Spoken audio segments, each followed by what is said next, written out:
رحم الله من قرأ الفاتحة.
یعنی انسان جب بھی قرآن لے کر بیٹھے گا اس کے معنوں مفاہیم تفاسیر کے اوپر غور کرے گا تو ظاہر سی بات ہے کوئی نہ کوئی بات اس کے پلے آئے گی، کوئی نہ کوئی چیز تو اس کو حاصل ہوگی۔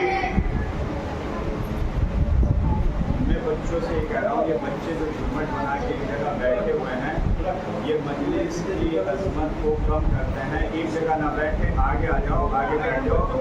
یہ بچے جگہ نہیں ہے. یہ مجلس بڑے احترام کے ساتھ, بڑے عزت کے ساتھ چھوٹے بچے ایک جگہ نہ بیٹھے.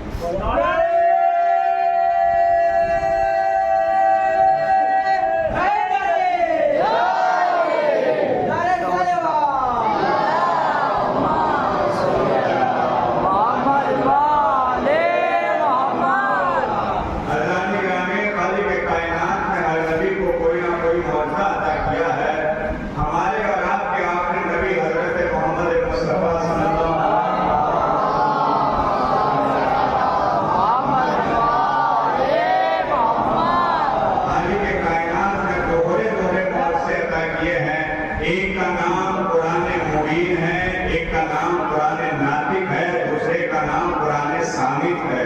یعنی قرآن ناطق جو بولتا ہوا قرآن مولا کائنات ہے, اور قرآن صامت جو ہے, جو یہ قرآن ہے جو بولتا نہیں ہے, جو خاموش ہے, یہ بھی رسول اسلام کا معجزہ ہے. عزیزان گرامی, جب معجزہ ہے تو معجزہ ہونے کی دلیل بھی ہوتی ہے. قرآن کریم کے معجزہ ہونے کی دلیل کیا ہے؟ کسی نے پوچھا ہے معصوم سے, تو امام نے فرمایا کہ روز اول سے اور صبح قیامت تک انسانوں کی ہدایت کرتا ہوا چلا آ رہا ہے, اور کسی طرح کی آج تک کوئی تغیر, کوئی تبدل, کوئی چینجنگ ہے قرآن کریم کے اندر واقع نہیں ہوئی ہے. یہی قرآن کریم کے معجزہ ہونے کی دلیل ہے. عزیزان گرامی, تھوڑا بیدار ہو کے سنیے گا آپ لوگ.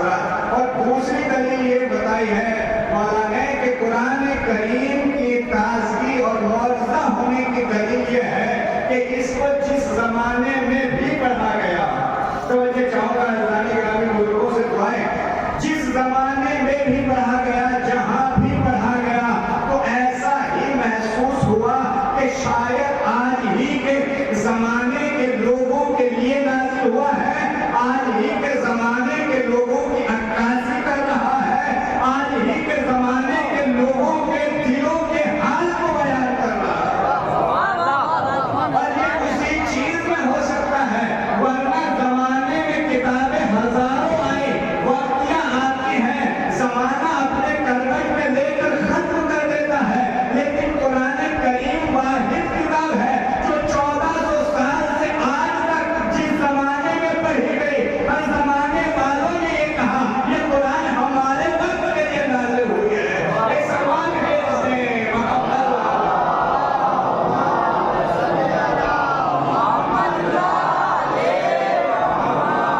جناب کمبل والا کائنات کی خدمت میں آتے ہیں اور اپنے فقر و فاقہ کی شکایت کرتے ہیں.